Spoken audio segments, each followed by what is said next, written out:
People pay good money to see this movie. When they go out to a theater, they want cold sodas, hot popcorn, and no monsters in the projection booth. Everyone pretend podcasting isn't boring. Turn it off.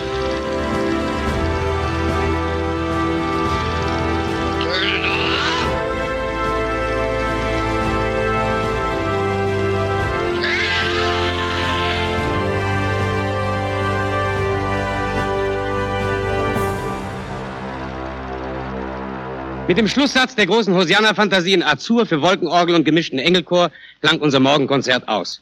Sie hören anschließend den himmlischen Nachrichtendienst. O Jemine, o Homine, wärst du doch Sapiens gewesen, du müsstest nicht, o Homine, im Buche der Erkenntnis jetzt von Schuld und Sühne lesen.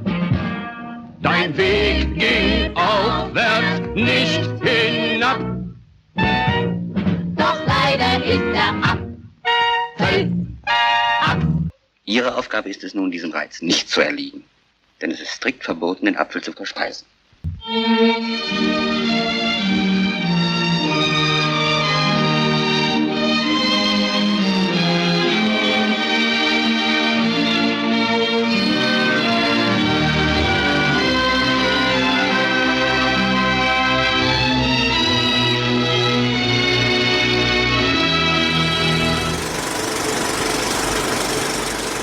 Welcome to the Projection Booth. I'm your host, Mike White. Join me once again is Ms. Emily Intravia.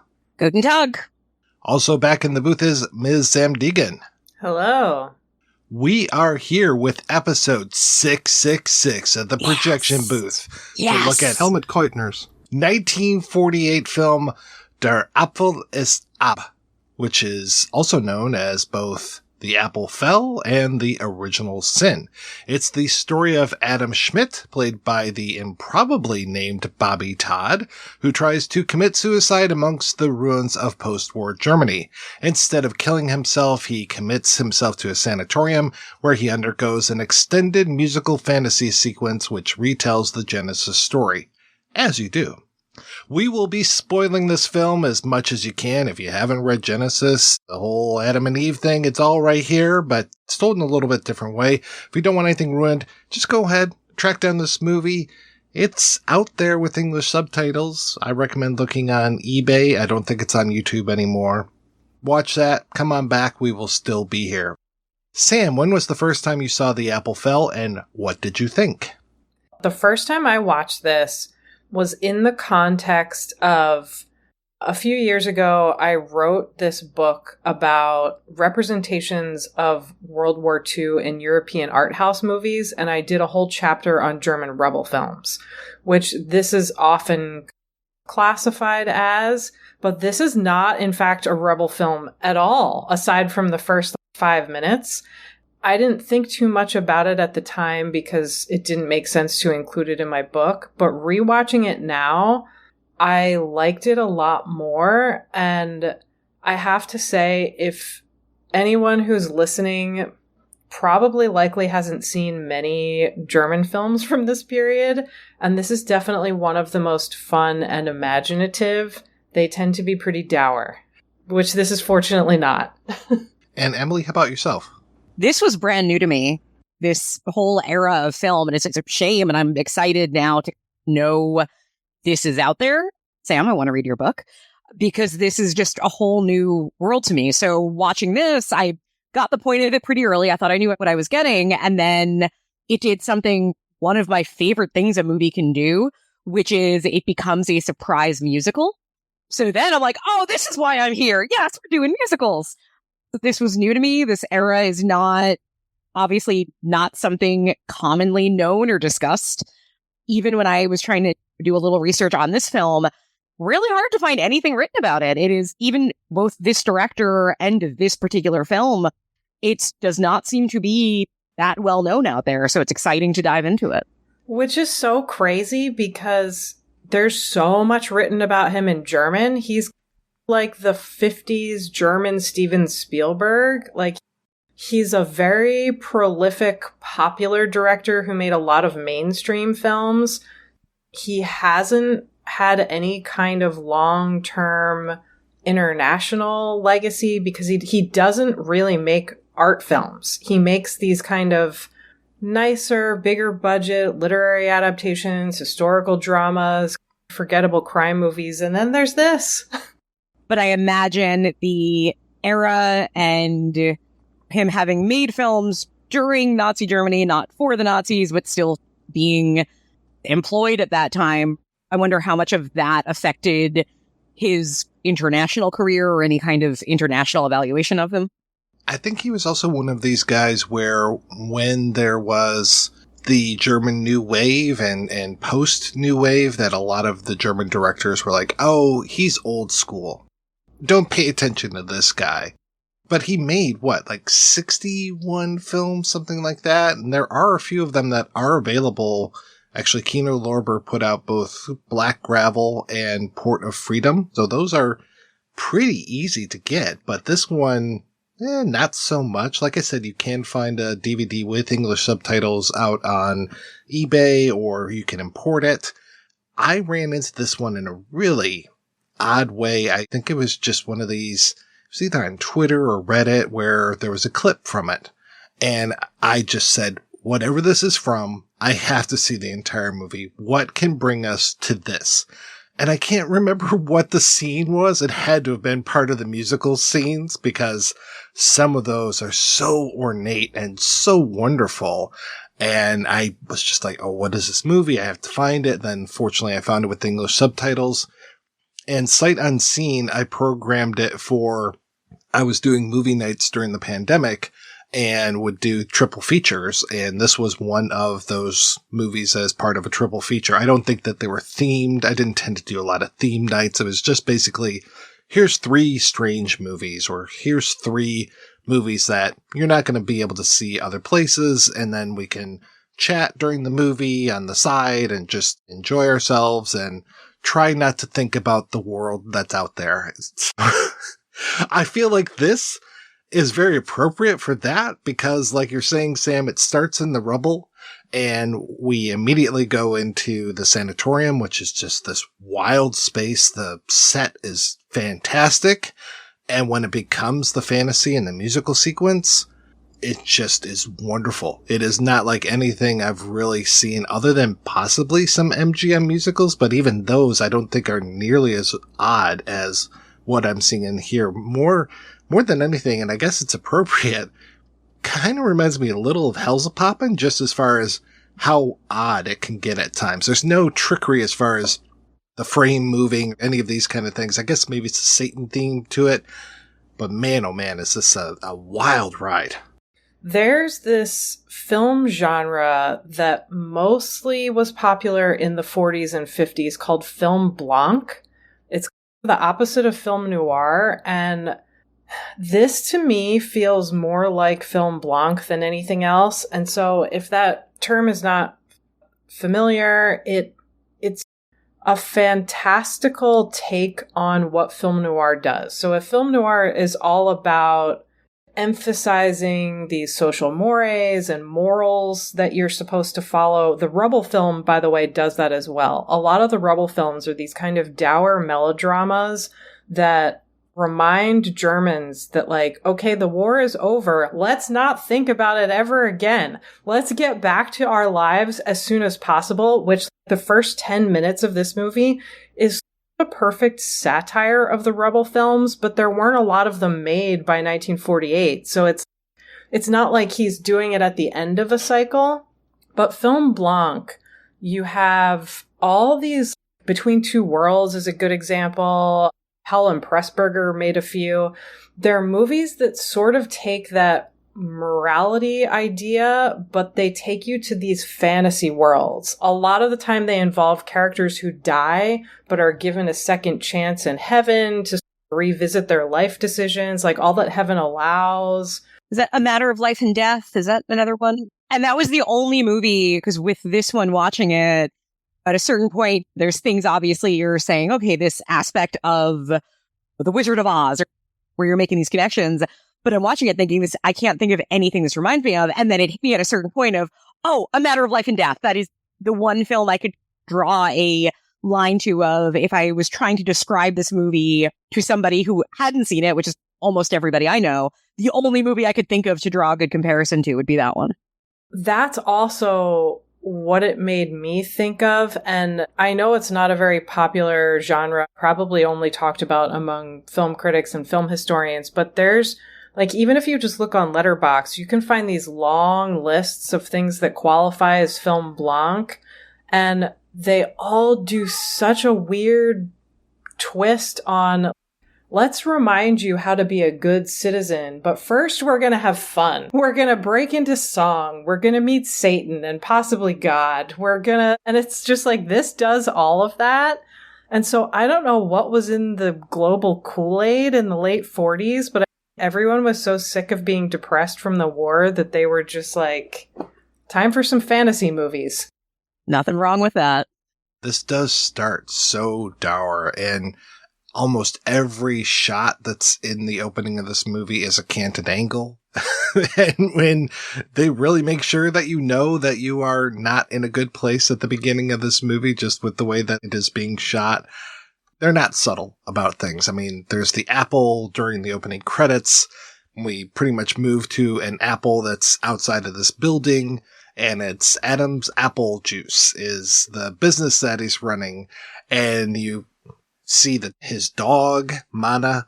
You see him. You see Adam. You see Lilith in the background, his wife, and she seems bummed. He's bummed. We track across to the next window where we see Eve, and she's got her head down and she's bummed as well. And then Adam just goes outside and he's like, I think I'm going to commit suicide. And he does a half-ass job of it. In such a half-ass job. I watched it, and of course I had really no idea. I just plunged into it without any context. And it was very hard to understand at first that I can be laughing at this, because it's suicide and it's post-World War II Germany, and you don't know going in just where the tone is just yet.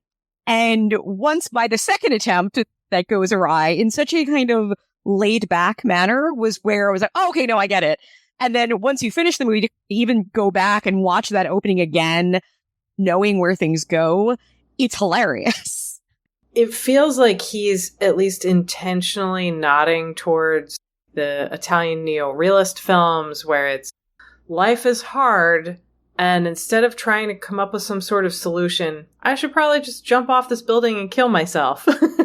I can't pick between two women. I don't know. I guess I'll just die. And I like how obnoxious his dog is. His dog's just like, no, you aren't allowed to commit suicide. So much so that he calls a cop over, basically. He's making such a ruckus. Yeah, his dog loves him. His dog's protecting him. I love that dog. That dog is awesome. I think we're all animal lovers on the call, so that helps. But as we get to the introduction later of the dog in the second reality, and just the idea of, this is the thing that makes life worth living. It's not necessarily a human relationship that can get very complicated and be very difficult and cause a lot of problems. But a dog will always love you, and or a cat will always be the thing that brings you joy. And so that I'd connected deeply to that. And I love that it's such a ridiculous looking little dog. It's so endearing. It's got to be a dachshund. It's Germany. It's got to be the most German dog we can get. As long as it's not a German Shepherd. He has to hide from it so he can try to commit suicide a second time. And he has the rope around his neck or whatever that is. And he jumps off, and it basically breaks his fall, and he's fine. Emily, I think you mentioned Wizard of Oz. And yes, this is very Wizard of Oz as far as once we get into the fantasy sequence, everybody that we saw in the reality is now reflected. Mm-hmm. Yeah, they have a counterpart. Sequence. Yeah, which is kind of nice. And Lilith is Lilith, Eve is Eve, Adam is Adam, but then I guess he's a co-worker. He becomes Lucifer. Yeah, his partner, because it's his partner who needs him. What he needs from Adam is different from what anybody else does, because he needs him to financially fulfill his duties and continue the company and all of that. He maybe has a relationship with Lilith. He's definitely taking joy in Adam's fall. Is it him or Lilith who describes Adam as a garden gnome early on? It's Lilith. Okay. It's such a great insult for somebody, and I can't wait to use it or have it be used on me. It's so good. And I love that throughout all the rubble, there's those posters that say, why despair? Clean out the rubble, just get on living. So I totally agree with you, Sam, that this does feel very parodic. And then once he goes into the psychiatry office to the sanatorium, they've got the fake backdrops on the windows so you can't even see outside. It's so funny. You know what? This very much shows my age, probably, but the thing that makes me think of is that kind of awful but entertaining first Resident Evil movie where they're going down in the layers of this building, and I don't know why this is part of the dialogue, but they're like explaining that to keep these people from being depressed in the Umbrella Corporation, they have fake backdrops on the windows. It's just so futuristic in a creepy way. It's officially artificial in a way that is blatantly saying the world is great. No, actually pull up the curtain and there is rubble because we just lost a war in which millions of people died right here. But don't think about that. Think about how great life is. And it's fascinating because I don't even know yet exactly what the film is trying to say in terms of that, in terms of is this responsibility is a big part of it, because the whole Adam and Eve story is all about free will. But there's this kind of back and forth on, and this is early on, just when they're talking about the rubble, is who is responsible for the situation. Is it Adam's fault that he's in love with both of these women? Is it God's fault? Is it God's fault to actually, is free will a real thing when the entire time it's always intended? And the fact that this movie is not called Adam picks, or rather, in the biblical sense, it's Eve that picks the apple. The movie is called The Apple Fell. It is not The Apple Was Picked. So there's that too, that sense of responsibility, and that which I think probably does, you could look at it specifically in terms of post-war and what is the responsibility of a society 10 years after this.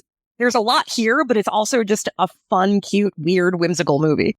Even those elements of the window and the weird, whimsical quality later in the film, when they're in what is revealed to be heaven in the Garden of Eden, it's basically these fake-ass looking palm trees surrounded by barbed wire. So I love it. It's this like fake Disneyland concentration camp version of, of the It's pre-Barbie movie, kind of.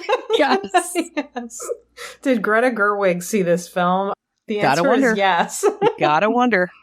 And I love the animals that are part of the Garden of Eden that are, how do you describe these things? They almost look like they're carved, like out of clay or something. Or but then, paper mache a bit. Yeah. And Snake is definitely paper mache. Oh, yeah. And they animate the eyes and they animate the mouths. So, like, sometimes you'll just see them looking around and it's real herky-jerky animation.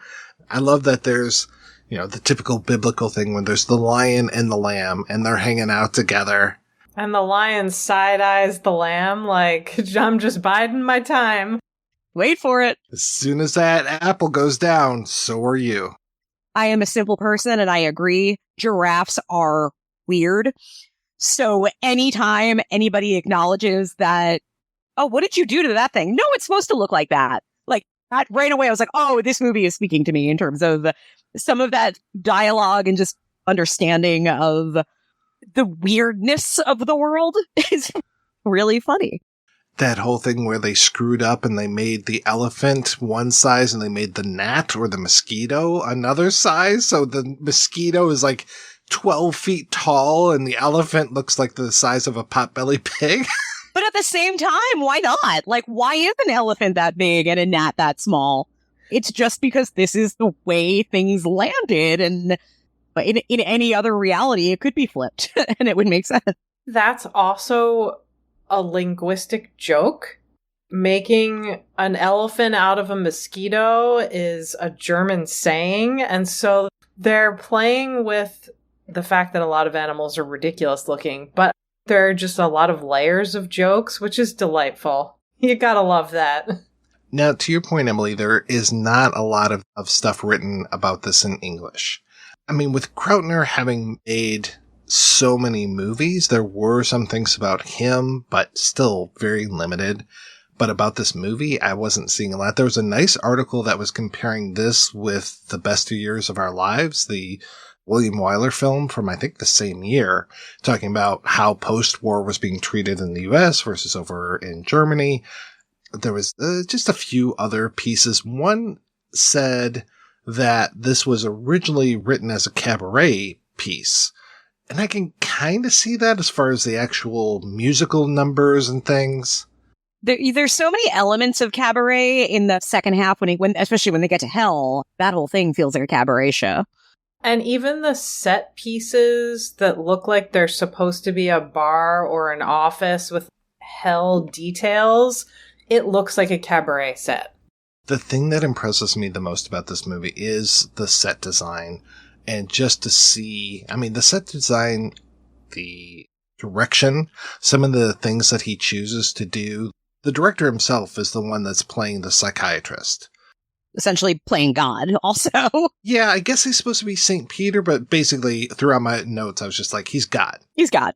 That's how I took it. I love when he, still in the real world, quote unquote, and he is having Adam pick an apple so that he can basically have this temptation there with him all the time. So definitely presaging what we're about to see. But I love that the camera is inside of the cabinet. And so it's all of these apples there in the foreground, and then God or the psychiatrist and Adam on the other side and just looking at these apples.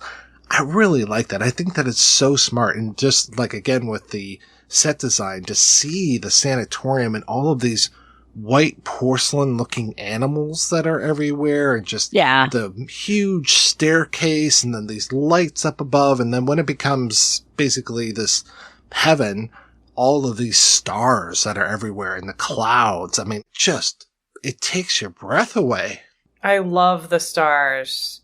And it does. At times, it looks like, I guess in my head, I could easily imagine it as being a much larger studio set, bigger budget 30s musical, because they're just, even though it is smaller scale, there are just so many different set components for you to look at. And it's dynamic in that it's circular, so there's different angles and different dimensions that a person can be at. And it plays with scale then too, because you have the animal size and the people size, and Adam is a small man, and then especially when he's made up to look like a little boy. Oh God. Big curly Q hair, and you almost want him to have like a lollipop in his hand the entire time. But so you have him looking so much like a child to the angels, who are normal people height, but have one of the designs, loved their wings. Oh, they're so good. Just wire. And then when God or director or St. Peter is at one point doing something like formal, where he's basically giving a big speech, it's when he ejects Lucifer from heaven. And if you notice on his wings, he has like a little cloth over them. So it's like his formal judge's cape. And it's so cute. And when Lucifer gets those bat wings, it's the best. Yes. When St. Peter commands all of the angels to basically present arms and all of their wings go up at the same time. Yes. Oh my so God. Cool. So cool. It's so cool. Yeah, that whole scene of them ejecting Satan is Lucifer is terrific, especially when Lucifer removes his hair. Love a wig reveal. And then takes these two little horns and sticks them on his own head before he disappears in a cloud of fire. And I'm like, wow. Serious drag move. Parts of it, definitely the way that the set is made up, especially when we're in that heaven sequence, it feels like you could be watching it as a live musical. When Lucifer disappears, there's fire and a cloud of smoke, but it's like he jumps in a hole in the stage. So it's not like it's some clever camera cut. It's like we're seeing that the actual stage was built for these wild effects. And really, when you boil this whole movie down, it's all about choice. And I know that that's, well, yeah, it's the story of Genesis. That's all about choice. And, do you pick the apple? Do you not pick the apple? It's all about free will. But this is so much from the very beginning.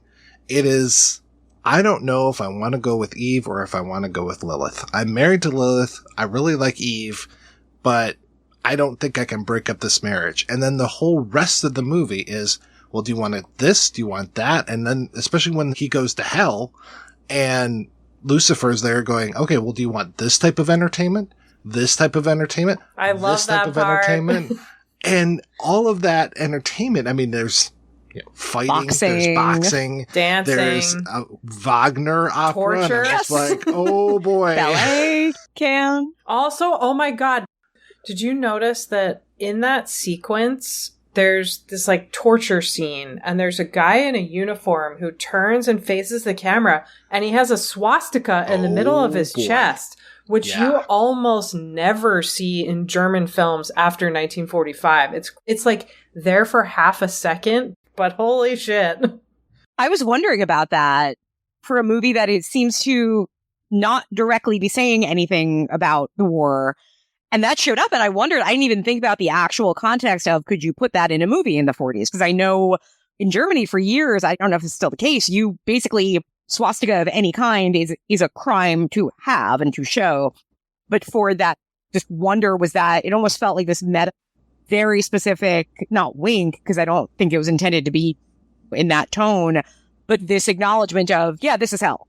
I wonder if he could have gotten away with making the same film in 1952, say, because this is 48, and 47, 48 is when you start to see the rebel films emerge.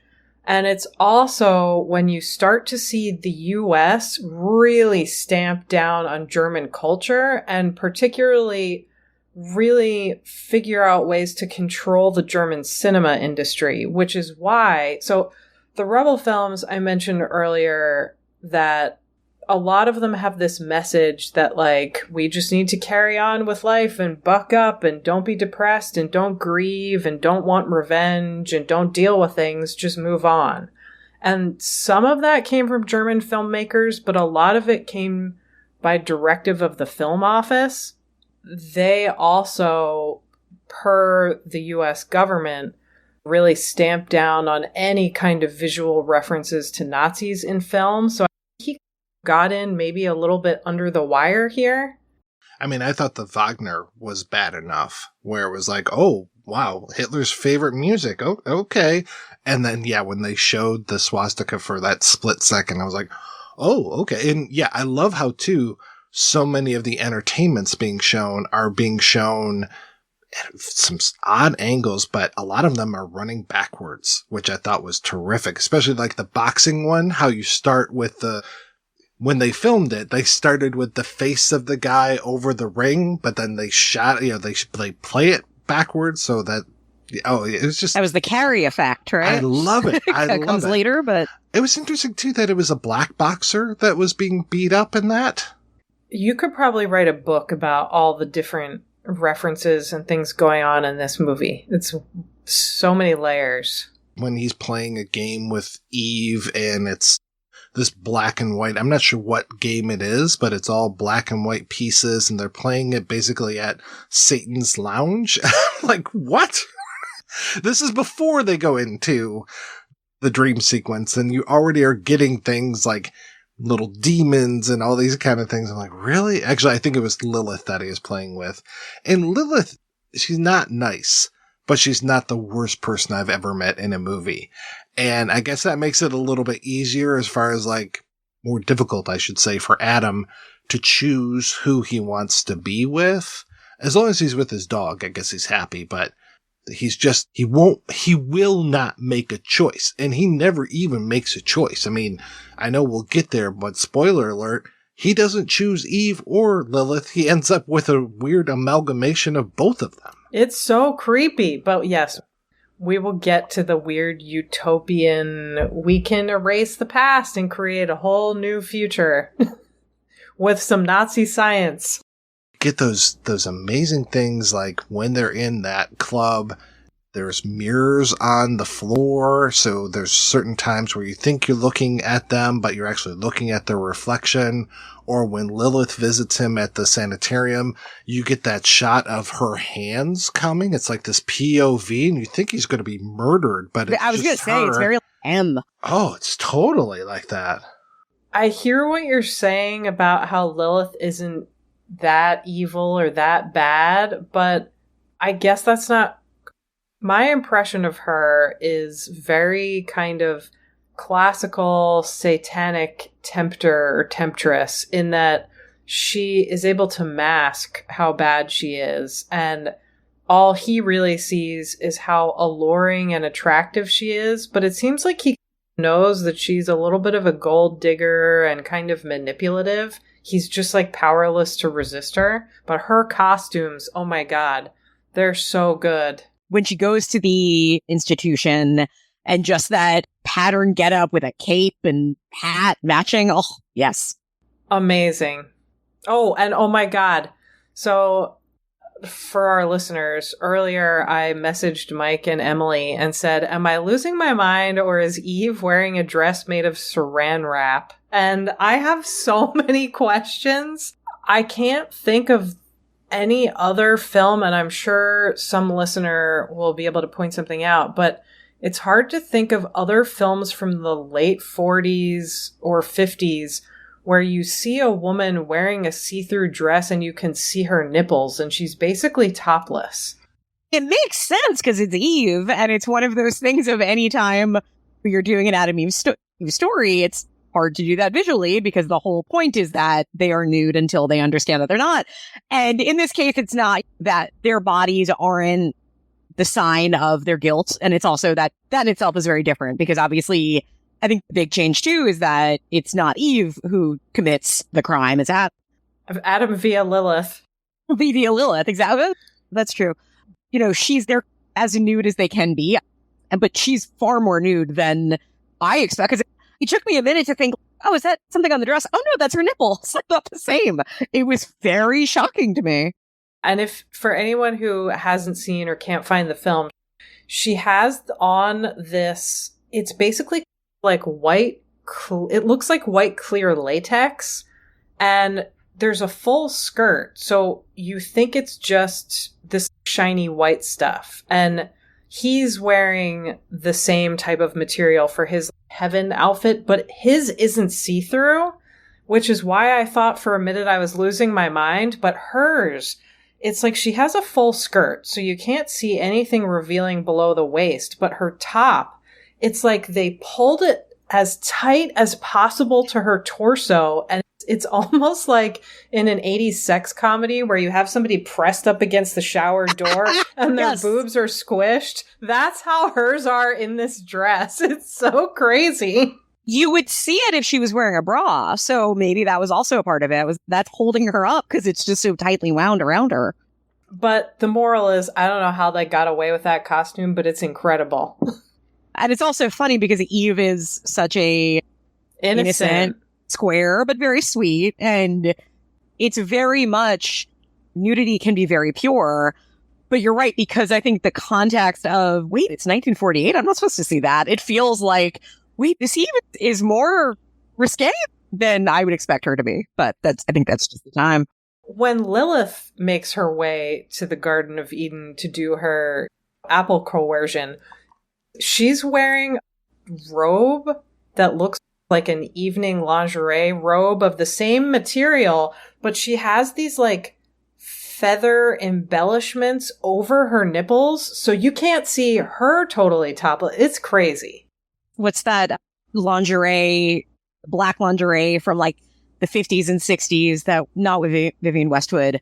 Oh, Fredericks of Hollywood? Yes, Fredericks of Yes. Hollywood. That's what I was thinking, Lilith. Thank you. Lots of little feather ruffs on things. There's a lot of texture, which I love. And I think you see that even with and I feel like this is something like as a kid, and it reminds me in its own way, I'm just realizing this now, Pee-wee's Playhouse. Yes, Right? Because I could totally you have see it. even like the man-child, right? The kind of look of Pee-wee sort of calls to mind a little bit of Adam. But just something about the Playhouse that as a kid was so exciting was that you could feel it. Like you knew that if you touched the door, the way it was red and puckered and plastic, like you would feel it. And the way things that were sparkly, like the window had like sparkle around it, you could see the glitter. And this movie has that in part because it's 1948. They're literally gluing things onto something to make it shine and make it sparkle.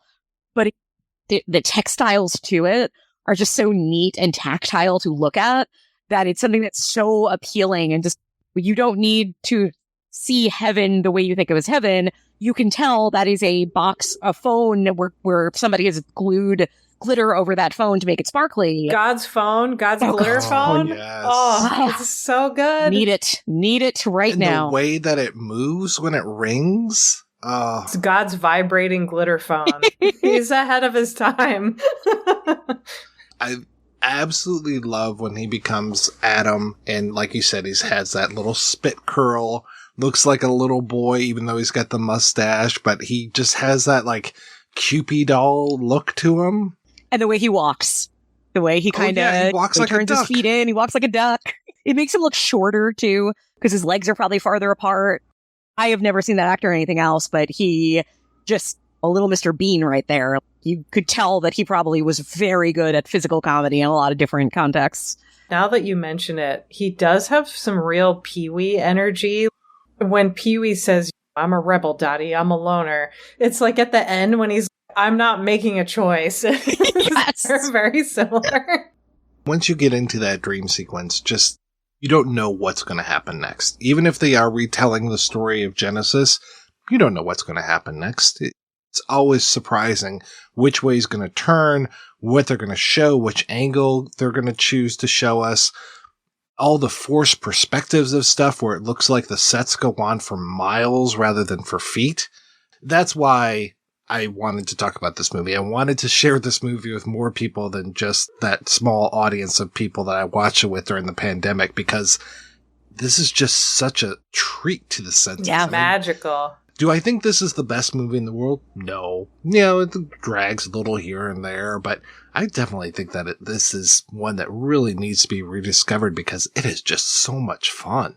It also does so many, in addition to the topless nudity and the crazy papier-mâché lion, it does so many things that feel like they don't belong in a late 40s German film. Like, when Lilith comes to the Garden of Eden to tempt him, she starts off as what's maybe a papier-mâché snake in his bed, and then she turns into this almost nude snake dancing woman who looks very similar to one of the vampire circus performers in Vampire Circus, the Hammer movie. I've never seen anything like that in a 40s film. What happened here? What was he on? And where can I get some? At one point when he's about to commit suicide, there's like, I don't know if he's an organ grinder, but some sort of like street musician, and he leaves his wallet with this guy. And then when it's the heaven sequence, that guy comes back and it's this chorus of angels, but the angels look like they're the pipes from an organ. And he's got that huge crank that he's cranking with all the little knobs. And at one point, Adam comes up and turns a knob. And the look that guy gives him is just such a glare. It's so good. And then you find out that it's all just music for a heavenly radio show. It's like, what? When did this happen? This movie gave me a great idea for a band name, which is Closed Because Fall of Man. The sign that they put up at the end where I was like, that's perfect. I don't think we mentioned this, but early, when he first arrives in heaven, there's this giant, probably also papier-mâché or clay or something, globe that's meant to represent the earth, and he trips in it and breaks it and says, "Can't you just glue that back together?" And God's like, "Of course we can fix it, but we can't use glue and it's gonna take a long time." So there's this whole like smaller side plot about God and some of the angels and heavenly administrators trying to fix the globe. And somebody runs in to sound the alarm that the apple has fallen. And it's like they all assemble to try to save humanity. It's so good. They're fixing it, but not. Like, it's still imperfect. And that's when they start talking about how now these people can't actually get together, so I guess we'll have them speak different languages because it doesn't matter. They're not going to, all of those different... No more paradise. Yeah, the things like when you're a kid, and obviously the experience is different for everybody, but when you are taught certain things about religion, and at least the way I learned, whether they said this or not, was always as a kid, my image was, there's a guy up there with a lot of TVs and I watched Clash of the Titans a lot as a kid, so I figured, oh, he's got like a giant play set and he moves people around and does that. And this movie is very much that same mentality of what a child thinks, and how much of that is the way we're taught, and how much of that is the idea of, look, we grow up thinking there is this one entity, and the only way we can think of entity is to put it in a person. And because the way we think of who's in charge, old white men are in charge with white hair. So it's always, God is always going to look like the guy in this movie, or when I was a kid, I thought he was George Washington. Like, it's all those things that actually, like, even having been born 50 years later and grown up across the world, some of those aspects of religion were so much the same way I think I was brought up to think of things, and that's fascinating in its own way, I think. So fascinating. I love that he looks like Sigmund Freud. Totally. The facial hair, I think, is definitely intended but for is that. also a psychiatrist. Yes. Yeah. And the way he talks, and the way Lucifer jokes at him, the way other characters talk about him being a quack, there's that too. You can listen to him and believe him, or you can listen to him and be like, what's this guy saying? It's very applicable both ways. You were talking about the costumes earlier, and I forgot about the costumes that all of the male angels wear, where it looks like a suit coat, but then it keeps going down, so it becomes a robe down below. So cool. And man, Lucifer just looks amazing when he's got that going, plus he's got these black gloves on. I'm just like, this guy's got it going on, man. I would totally eat his apple. Same, but can we for a moment talk about the fact that God keeps stressing that Lucifer has an English education? Right. Yes. I noticed what that. does that mean? Yeah. Did he go to Eton? Almost like a xenophobic type of thing. Like, well, you left Germany and you come back here and you think you know everything. But he's such a great character. There's that thing, too, where you're talking about how the Earth gets split apart and they put it back together eventually. And then, am I remembering right that Peter, like, takes a drill and starts to drill into the middle Berlin. of Berlin? Yeah. Right. I'm like, okay. That yeah, I Berlin guess. caused some rebel. Berlin was destroyed, so we have to reflect that accurately on this globe. Yeah, because time does not matter. When they go to Earth, it is not 4,000 years ago when the Earth was created. Just before the dinosaurs. Yeah, before they put saddles on them. But yeah, they are not going back to that. They're going to basically contemporary Berlin, if not maybe even pre-war Berlin, but there is no pretense to the world is going to be populated by them. They don't seem to be the only people that are on Earth, because there's definitely a lot of demons. There's definitely people around. Again, it's just kind of fucking with your head, because you're like, oh, well, they'll go down and they'll be in this garden. And then when you see the garden, and it's nothing like a garden, and it's just all manufactured. And then when they go to quote unquote Earth, and you're like, well, this is not what I was expecting here either. You're thinking, okay, now we'll get Cain and Abel and so on. But no, it's hard to imagine this version of Adam ever having sex. So there's that. Just the idea that these people are going to reproduce. He doesn't seem to want to. No, he's not interested in Eve at all. And like, you think that he's like, oh, hubba hubba, Oh, but that actually scene what is he's so looking funny. at is this fucking dog. If I touch it, will you bring it to life? Yeah, that's the plan. Okay, great. Please bring this dog to life. It's so great. That's also what made me think of this as more film blanc than anything else, because a lot of those play similarly fast and loose with time and physics and are we in a dream? Are we in the afterlife? Who knows? That could change throughout the course of the film. And I like that about this a lot. It's moving in and out of biblical timelines and actual modern day Germany, and it's so creative. I love when they are showing Eve to Adam, there's a guy in the background who's painting a zebra, and he's got checks, like a checkerboard pattern on the ass of the zebra. It's like he's still trying to figure it out. Like, do I want to go with stripes or do I want to go checks? There's so many great details like that just packed in every scene. This needs a restoration so badly. Can you imagine seeing this in an actual big theater? With an audience, too. That's the thing. I can't imagine seeing this on the big screen, because just the little version I've seen, and the versions I've seen look pretty good, and the contrast is terrific. But yeah, to see this in a theater, to see this with an audience, people would eat this up. It would be ausgezeichnet, as the Germans say. I would love if Krautner himself got more attention and just, you know, like I said, there's the 2 movies of his entire body of work, and he went through so many stages. This is a black and white film of his. I want to see what he does with color. I've heard that his color work is fantastic. Luckily, there are a lot of his stuff that you can find on certain corners of the internet with English subtitles, but nowhere near the whole package. I do think there are some crime films that you in particular would like. Like, he made this movie called The Devil's Commandment later in the 50s that kind of reckons a little bit more with Nazism and German complicity, but it's framed as more of a film noir. That's pretty interesting, but he really is just one of those competent journeyman directors who worked in a lot of different genres. And to answer a question that Emily asked at the beginning about whether him working as a director under the Nazis negatively impacted his career, the answer to that in Germany is mostly no. Very much not like France or other countries where people who worked as collaborators were just like shunned afterwards. A lot of German directors who didn't explicitly make pro-Nazi films were just allowed to work again because of the US involvement and this mania for keeping the peace and just let's just move into the future and act like nothing happened.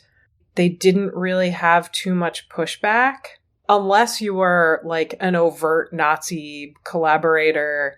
And I don't think he made films that had too much political content when he was directing earlier in the 40s. And plus, German directors, unless they found their way to Hollywood, they didn't really ever have much of an international audience. I would say post 1930, because everybody who was big in the 20s and early 30s working at studios like UFA had to leave and go to England or France or Hollywood. That's why in the 50s and 60s, there are so many German directors who don't have big international reputations because their films just weren't being distributed, really. But now's the time. I didn't realize the extent of the American involvement with the rehabilitation, quote unquote, of it's Germany. Crazy. I didn't realize, like, Margaret Mead, the anthropologist, was on a tribunal to come up with different ways through anthropology, how we could, you know, rehabilitate the Germans, and just to read all of these different names that were involved and just all the different committees. And it was like Germany was the big problem to solve. And it's like, after January 6th, I'm like, maybe we should have done something like that here. I was going to say, or just reissue that here. I don't know that I totally... Yes, they had all these committees, but that they're mostly smoke and mirrors. Their main concern is wresting political control away from the Soviets, which also extended to any kind of cultural influence that socialism or leftism might have.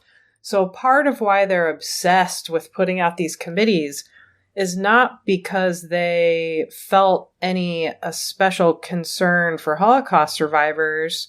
They were just like, how can we get business back to normal as quickly as possible and not have any Soviet influence? And the best way is to just have all these happy, smiling citizens getting back to work, rebuilding the country. That's why you get all the stupid Holocaust show trials in the 60s and 70s, where it's let's hold 5 guys accountable and not really do anything. And those committees in 46 and 47 are the start of that. It looks great on paper, but they didn't do anything. Yeah, it kind of reminds me when we were talking about the Black Legion, when that was broken up, those people weren't put in jail. They were all still just out there, and it just moves. You know, that type of thought process just seems to never go away. So to your point, I don't see them eradicating Nazism. I see them just burying it under just don't show 6 it. inches of Don't dirt. show it. Yeah. I wish I could remember the name of it. I watched a documentary a couple of years ago that was about, and Sam, you might be familiar with it, how it was in, I think, the late 90s or early 2000s. There was an exhibit at a museum in, I think, Berlin. And it was basically the first public exhibit that covered World War II in Germany. I think the big controversy was that it was about not just the Nazis, but citizens who were essentially working with the Nazis one way or another, which in some cases people didn't necessarily have a choice, some did. And it was acknowledging these people also were doing great harm. And apparently caused such an uproar in Germany because this was a German documentary about this, but of course I'm an American watching this who does not have that same context, that it felt like no, we don't talk about this, that it was such a rare thing to address. And that's what I think is so fascinating about Germany post-World War II is just how, as a people, as a society, do you move on from that? And there's a lot of different ways you can do it. And one way is to just very, very find some bury your head in scapegoats. the sand. Exactly, yeah. When you think about we brought up the German New Wave earlier. The German New Wave directors, a lot of them grew up under an extremely prosperous government. There was this Wirtschaftswunder, the economic miracle of the late 50s, where it's like, business is booming, everything's very profitable, we're totally fine now, we just won't have a military or ever show anything Nazi related. And some of the leading government officials in the 60s and 70s were former Nazis. So it's like they really just tried to sweep it under the rug and act like it never happened. Similar documentaries being made in France in the late 70s and early 80s that were saying, like, look at this level of collaboration. And people freaked out about those. But for a documentary like that, you had to wait, like you said, until the late 90s, early 2000s. It's insane. And people still freak out about it. And the difference, too, of when the generation has shifted enough to where the people are learning about it as opposed to having grown up knowing about it personally and knowing about it from a grandma who spoke about it or a father who spoke about it. And now it is just new history, and it has that distance of the old, it can't happen here, when don't have that context again or don't have that actual connection to it. It feels the same way we read about that kind of history. Which is why the ending of this is so insane. He doesn't have to make a choice. The world will just be reimagined for him. It's so delusional. It's like we go back in time before the beginning of the fantasy sequence because he misses that 10 o'clock tram. He's got the note from Eve, meet me on the 10 o'clock tram. He misses the tram. He has this dream sequence. And then at the end of the movie, I believe it's either the 10 o'clock tram from the night before or it's the 4:53 in the morning tram the next day where he picks up this woman that was created for him, literally. Which is so creepy. Out of Eve and Lilith, and then little cherubim shooting an arrow, like a Cupid arrow into the tank. And that whole sequence with the special effects of these women moving around and the kind of liquidy look to it, it's really wild. It reminds me of Metropolis a little bit. Oh, yeah. When they're creating the doubles, the woman who's supposed to look like Maria. But here it's just like, because he can't choose, we're just going to synthesize these two women into one in order to entice you to have sex and therefore create the entire human race. Yeah. I will confess, I didn't really get it. I don't know that I understood exactly, because at first, I think it's interesting that Adam is, again, he's a garden gnome. He is not sexy. He is not appealing. Presumably, he's a good businessman, so he probably has money, but he is not a millionaire. And you have these two much more attractive women that should kind of be out of his league. Both of them are totally out of his league. And the Betty Veronica dichotomy, to very appealing, very, if you like the Marilyn, if you like the Jackie. And I guess that is something that I was grappling with, was this, I guess it's that the system, in order to continue, in order for St. Peter and Lucifer to get with, they need this to work. They need this man to pick a woman and reproduce and continue. His reluctance to ever make a decision, his kind of just apathy about everything is such a, damn it, we didn't really make him right, but he's all we got, so we're not going to start over again. But why can't it's like, if they can start over with the women, why can't they just let him go off into eternity with his dog and make a new Adam? Like, how hard can it be? Come on, God. Is it just settling? Is it just that idea of the world isn't right, it's still not going to be right, it's never going to be right, so we're just going to do the best with what we got? Is that kind of it? Find some sort of compromise? I don't know, but it does feel very utopian and disturbing way. Paradise is a zoo. You've got angels coming through with guidebooks, and when these angels are walking through, they take these little signs and stick them down so they're exhibits 13 and 13A, and they're like, and they put a little fence around the apple. Homo sapiens, yeah. And they're not satisfied in paradise, so they send them a care package with a piano in it. And I'm like, okay. They're bored. Yeah? Yeah, they're totally bored. Every once in a while, there's that guard angel that just shows up. Like you said, he puts that sign on the tree with the he has to open the tiny little gate to walk to it, which I love that little gag. It's so good. And then when, Lucifer eventually knocks him out, and that's what allows them to explore, hell basically and the earth. I'm like, go some wild places. They find one other way to have fun and get yelled at for it. They find a version of a carnival ride. Oh, what is that thing? What is it? Stars. The stars. Yeah, they're sitting on the stars, and it's basically like carnival music as they're God yells around. At them. And God's very mad because they use something that wasn't meant to be used that way. But it's like the one time they come to life in a way, because the two of them are never that dynamic with each other. They never seem to have fun or connect with each other. But in that moment, they're so innocent and having a great time. And I wonder too if there's something of that, of this God designed the world to work this way. And even though his humans are idiots, they found a way to make something better, but it's against the rules. No, we're going to peel back on that, and you take what we give you. It's very German. Rule following only. Yes. I always think of words and terms that my coworkers don't know, with them being in their 20s, and like care package. Like we say, I'll send you a care package. This is the original care package from the Cooperative for American Remittance to Europe from 1946. So this is right then, Care International. And I'm just like, that's hilarious that it's a care package with the piano inside of it. And then they get the art supplies as well. And they're just like, okay, what are we going to do? How are we going to, keep ourselves occupied? Also, why do they make the apple forbidden? Just because it's There's biblical? No reason. It's like some guy comes along and he's, all right, do not pick the apple. And they didn't even notice that it's like when you tell a kid, you see that piece of candy over there, you can't have it. Then that's all they want. Even me as an adult, if someone tells me not to do something, my brain's, I know what I should do now. What happens if I do push the button, but don't push that one button? But if I push that one button, what's going to happen? Oh, how long can trusty Cadet Stimpy hold out? How can he possibly resist the diabolical urge to push the button that could erase his very existence?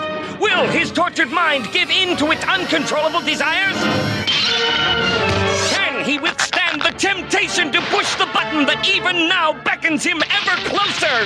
Will he succumb to the maddening urge to eradicate history at the mere push of a single button? The beautiful, shiny button. The jolly, candy-like button. Will he hold out, folks? Can he hold out? It'll feel really good if you push it. Right? Clearly, I would be the one picking the apple. You're the reason we are what we are. You're the reason it hurts to give birth and all the other things that happened when man fell. Your monthlies. Yeah, that's right. Thanks, Sam. Our time of shame, you mean? Oh, yes. Yes. The red tent period, yeah. Yes, yes. Yeah, there's still plenty of societies today and different faiths and different areas where I can't shake some people's hands because at any given time, might be my time of the month.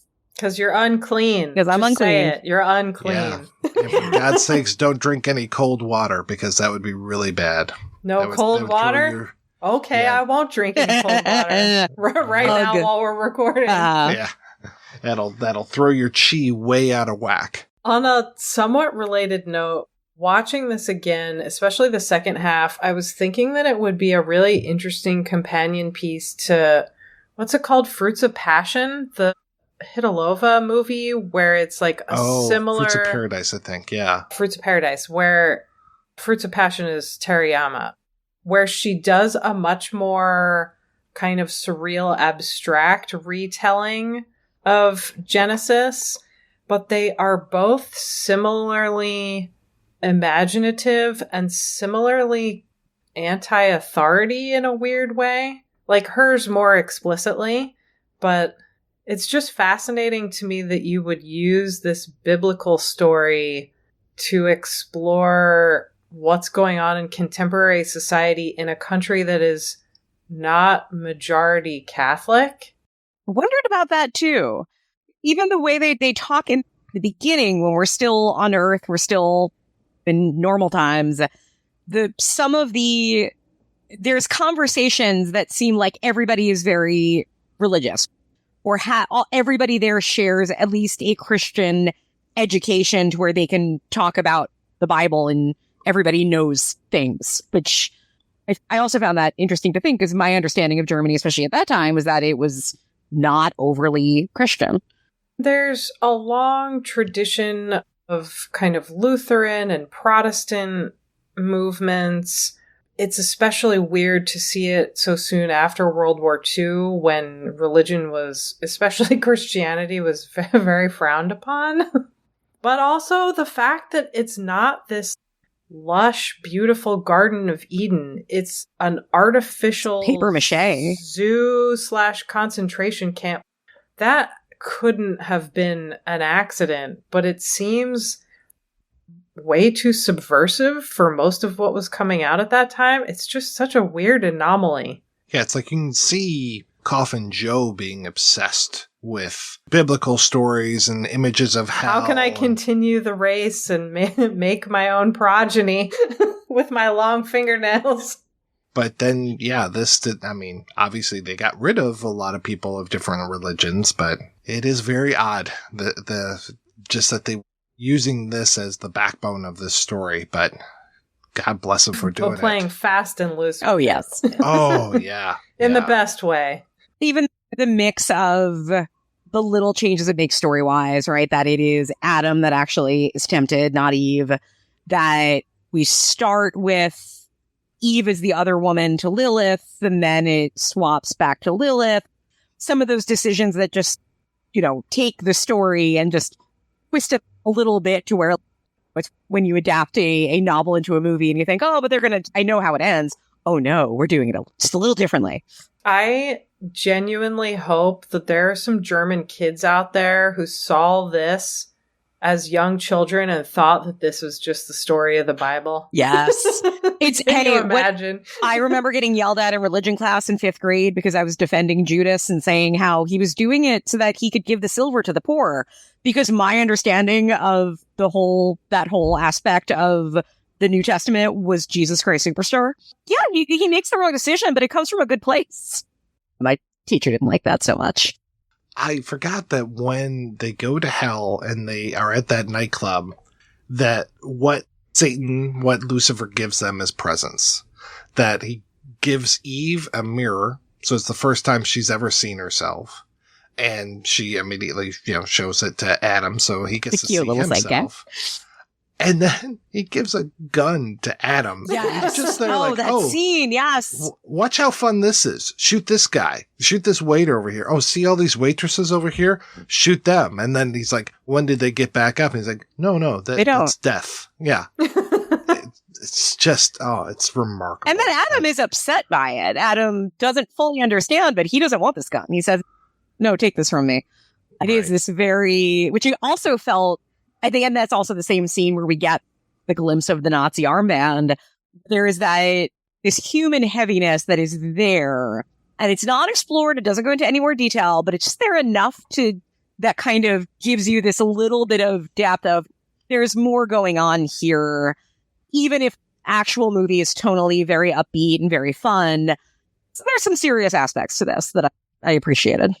And the way that whole let us show you this array of entertainment sequence, it shows you conventional entertainment like opera and dance, but it also suggests in darker and darker tones that violence is entertainment. It's so quick and they don't do anything beating you over the head with exposition about it, but it's like kind of an astute point that they're making. Well, and I love that the dance is the can, and you get that real tight close-up of the woman's legs with, looks like a hand as the garter grabbing onto the stocking. All those little details, and that whole sequence seems to be filmed with something going on where it's not necessarily a wide-angle lens, but it's definitely distorted. Everything it looks like distorted. round. Yeah. There's something like expressionistic and uncomfortable and nightmarish about it. And it's like out of focus around the edges as they move through space. And this whole film, the camera does not stay still very much at all. It is moving a lot. The cinematographer, Igor Oberberg, is not somebody whose name I recognize. I was just rewatching the fantasy sequence. It's the opera where you get the little Nazi symbol on the guy's loincloth. That's right. It's like front and center. Before we see the soldiers go in and march over the flowers. But when you see that swastika, there's a cut back to Adam and he puts his hand up really quickly to his chest. Yes. Yeah. Like, oh, do I still have mine on almost? It's fascinating how quick that is, but it's there, and it's there to say something in as probably careful a way as it could say without making it about that. And it's so fascinating, and that's why I love to find some commentary from then on what that all meant, and to see today how that plays to us watching it 80, how many years later? Don't make me do that math.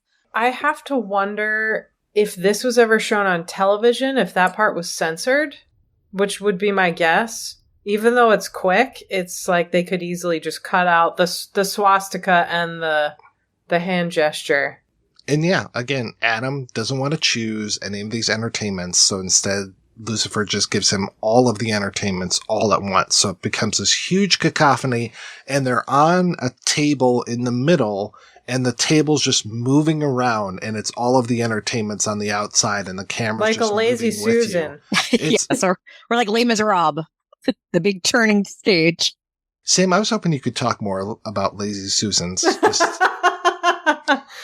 You'll have to listen to, what is that commentary? Black Emanuel? Black Emanuel, yes. Oh, okay. I'll have to listen to that to find out the secrets of the Lazy Susan. It is amazing what some critics choose to talk about at length on commentary tracks, but in the case of this movie, I feel like you could do 10 commentary tracks and not cover it all. It would be great, and I'm sure that this probably exists. I'm not sure, but I assume that this probably exists in German somewhere, a discussion of how they put together some of these sets. I don't know if it's actually something that's moving or the camera's moving, It's so impressive.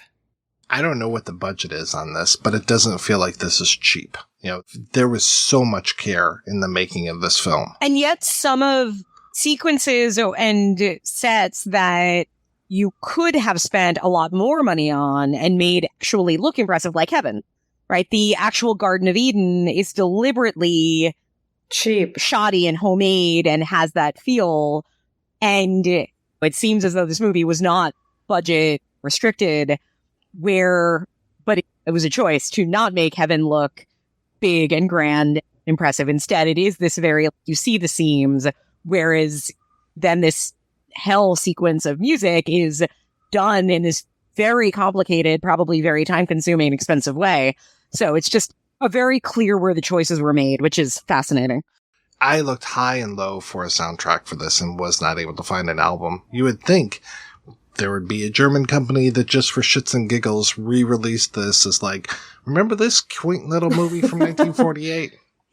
That would be nice. But I also think that this just isn't super well known. And I also do really wonder about what the budget was, because if they're making a film in 47, 48, they're using existing studio resources. They're filming inside a closed studio, aside from certain shots, like the rubble stuff at the beginning.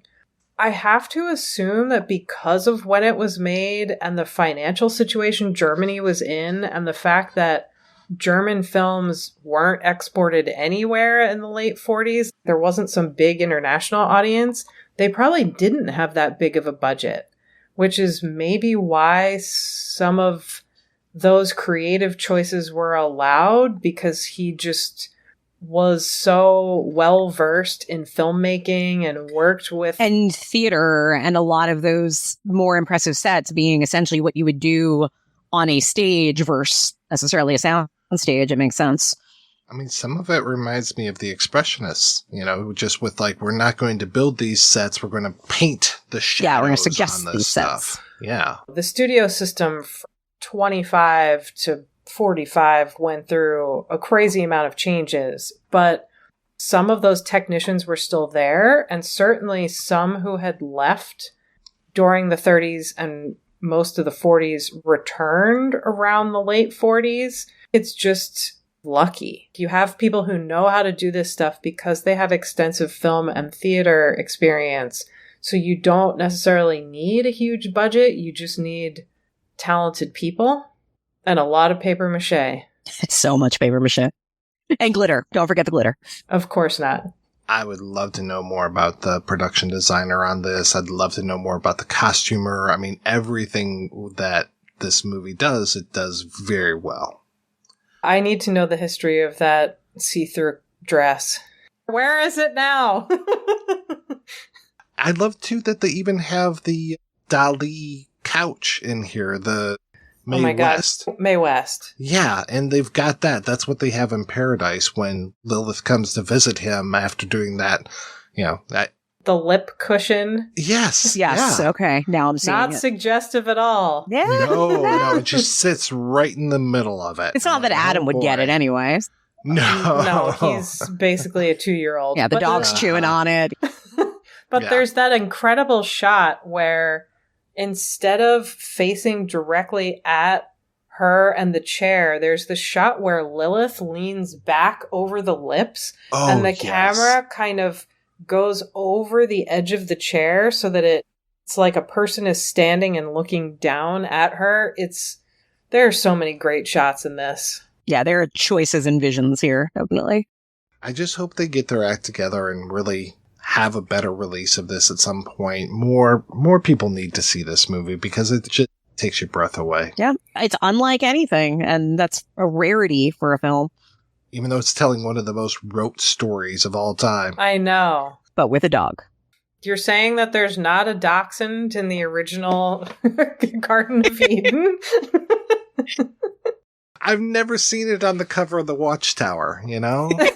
What's the line in Love Actually? There was only 2 lobsters at the birth of Jesus. At the birth of Jesus, yes. I am mostly just now left with questions that I want the answers to. I want to try to find some of his other not obvious historical melodramas or literary adaptations and see if there's anything like this in his filmography, because I don't think there is, but hopefully there's another hidden gem out there. And it's in such an unusual film, obviously. And and again, I'm not familiar with the director. From what you're saying, he wasn't that experimental in terms of style and in terms of genre. So that super mainstream. Yeah, like this being his stab at that is so interesting. And like, where did that come from? Like, why tell this story this way if that's not necessarily something he does otherwise? Like, why this film then is such a question, and a shame that we probably won't get an answer. I mean, if we ever get a time machine, I know where I'm going. 1948 Germany. Also the name of a Palin Pressburger film. I forgot about the pink glasses that St. Peter wears. The rose glasses, yes. And he keeps forgetting that he's wearing them, so he keeps thinking, oh, things aren't that bad. Things aren't that bad. And then I'll take the glasses off and be like, oh my God, this is terrible. Yes. Which, that has to be a comment on the German government and U.S. push for people to just forget about your troubles. Just, you're happy citizens now. Everything's fine. Those posters, right? You know, put those rose-colored glasses back on. Yeah. They live sunglasses on and it will all be okay. Their basically God figure is the one wearing the rose-colored glasses is just... Because he sucks at his job. He's got a vision. He cannot make that vision work. He cannot manage a team to get it done. But he does have a glitter phone. He has a glitter phone, yes. He does have a glitter phone. He's a good glitter phone. You have to have priorities, yeah. The only good person he hired was whoever decorated his place. And Lucifer. He hired Lucifer. They went different ways. I mean, with episode 666, I was like, well, let's try to find something satanic, but I think this is a really great representation of Satan.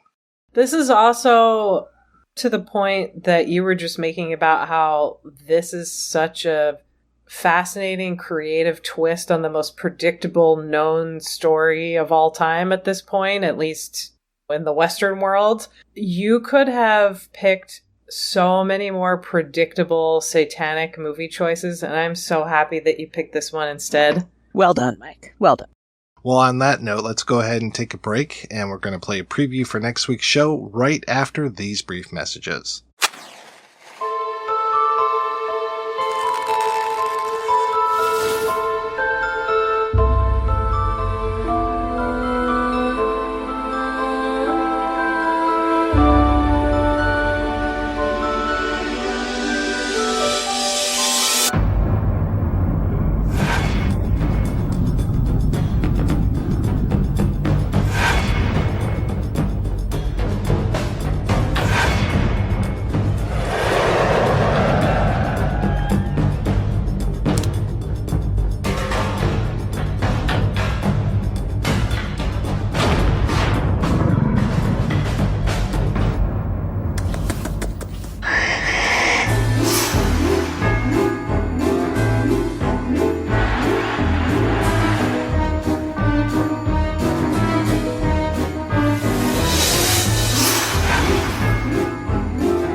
That's right, we'll be back next week with a look at the Hungarian film Taxidermia. Until then, I want to thank my co-hosts Emily and Sam. So Sam, what has been keeping you busy lately? Lots of work with Vinegar Syndrome. This upcoming year, I'm working on a lot of as yet unannounced Hong Kong releases that I'm really excited about.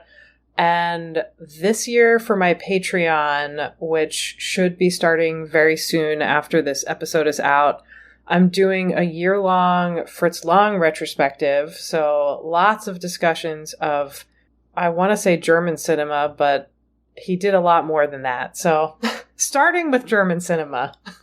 That sounds fantastic. And Emily, how about yourself?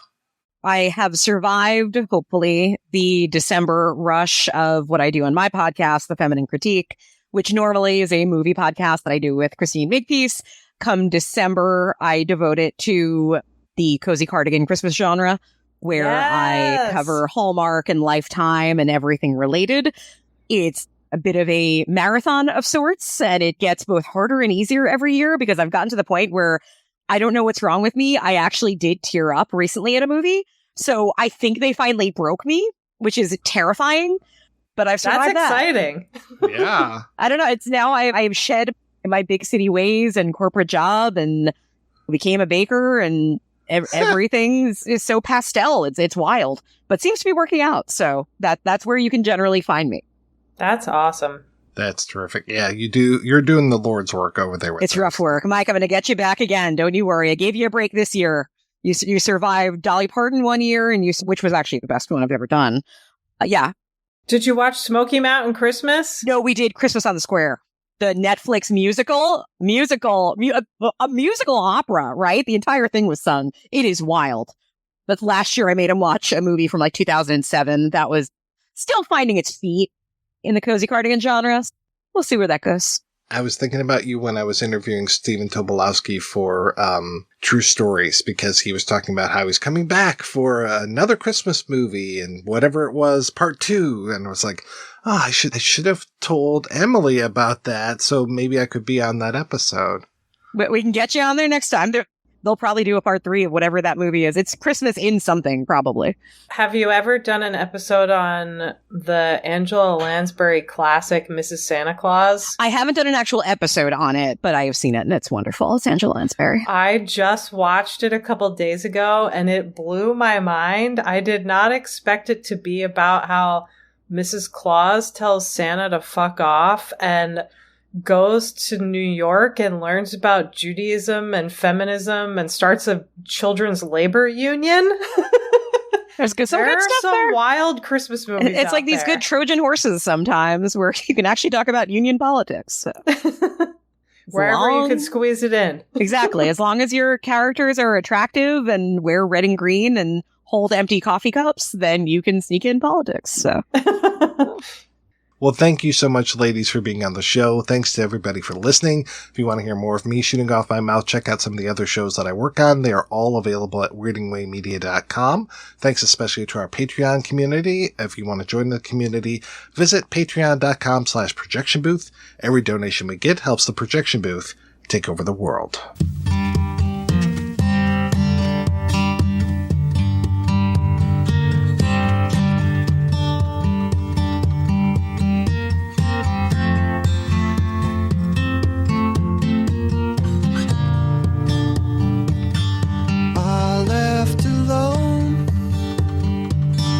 My mind was blank. I needed time to think, to get the memories from my mind. What did I see? Can I believe that what I saw that night was really not just fantasy? Just what I saw in my own dreams were the reflections of my warped mind staring back at me. 'Cause in my dreams it's always there, the evil face that twists my mind, brings me to despair. 666, the number of the beast. Hell and fire respond to be released.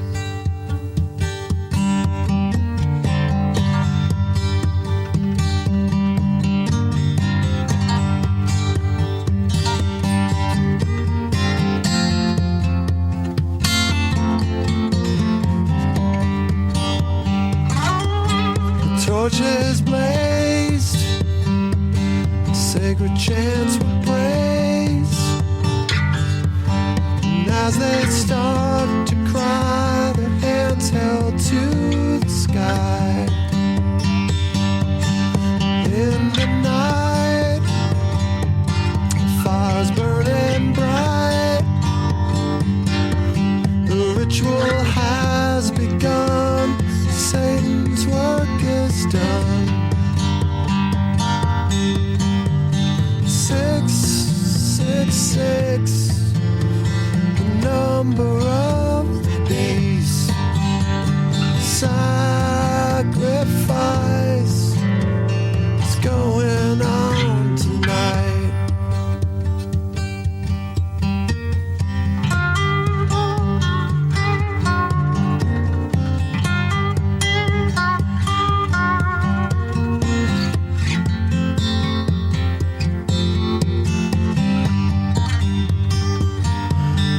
Coming back, I will return,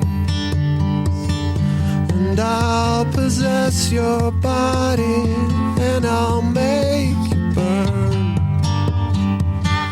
I have the fire, I have the force, I have the power to make my evil take its course.